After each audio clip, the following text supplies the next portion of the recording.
তো আজকে আপনারা জানেন যে আমাদের বোর্ড মিটিং ছিল।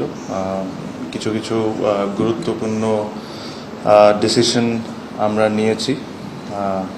তাতে সবচেয়ে বড় আর যেটা আমি মনে করি যে বাংলাদেশ ক্রিকেটের জন্য সবচেয়ে significant decision probably for long time, which is we have agreed and board has agreed that we are going to start building the excellence center soon. So আমরা এটা আজকে অ্যাপ্রুভাল পেয়েছি। আমরা এক্সেলেন্স সেন্টারের কাজ খুব দ্রুত শুরু করে দিব।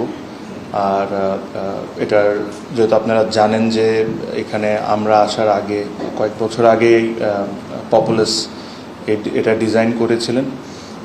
পপুলাসের সাথে লাস্ট 22 তারিখে ওনাদেরকে ইনভাইট করা হয়েছিল, ওনাদেরকে ইনভাইট করে একটা মিটিংও করা হয়েছে।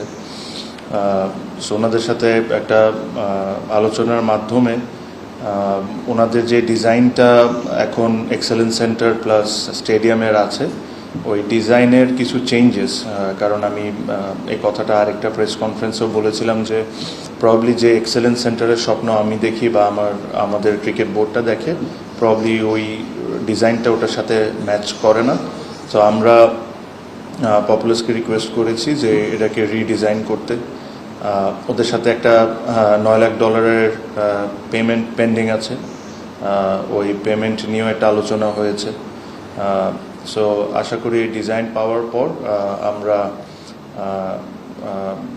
পরবর্তী যে ডিসিশন আমরা ওই ডিসিশনটা নিব। But the board has agreed that বিসিবির ফান্ড আমরা ইউজ করে আমরা এই এক্সেলেন্স সেন্টারটা কমপ্লিট করে ফেলব।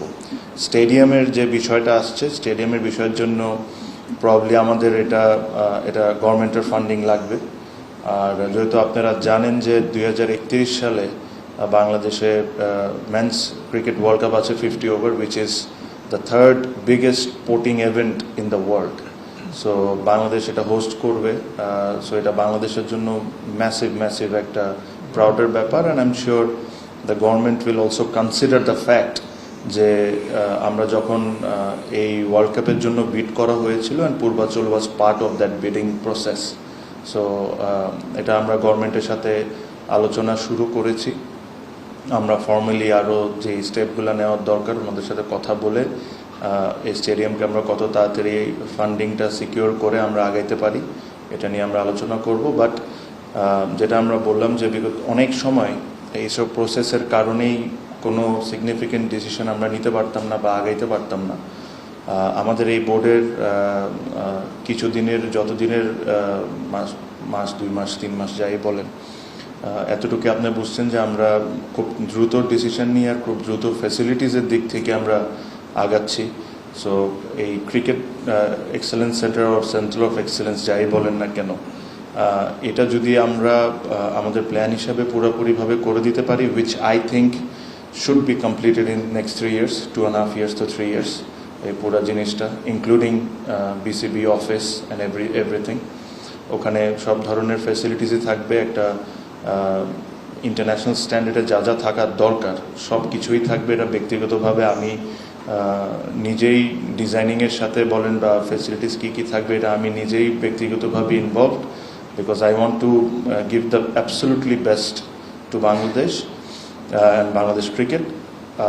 এই জিনিসটা যদি আমরা ইনশাল্লাহ করে নিই, তাহলে আমার কাছে মনে হয় this will be an significant step forward.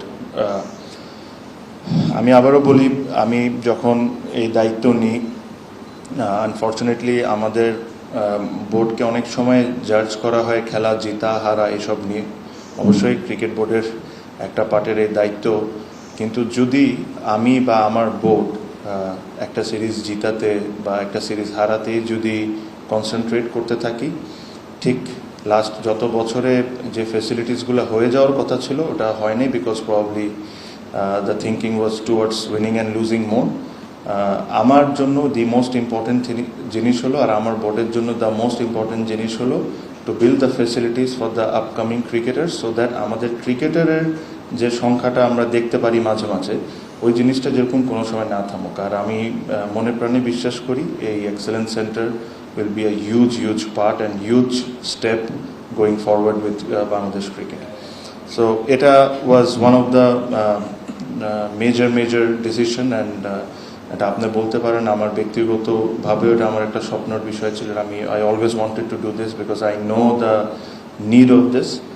Second, আর কোন এক সময় আপনাদের সাথে যখন I have the full design in my hand, আমি ডেফিনেটলি শেয়ার উইথ ইউ আর আপনাদেরকে বলবো যে কী কী ধরনের ফ্যাসিলিটিস ওখানে থাকবে।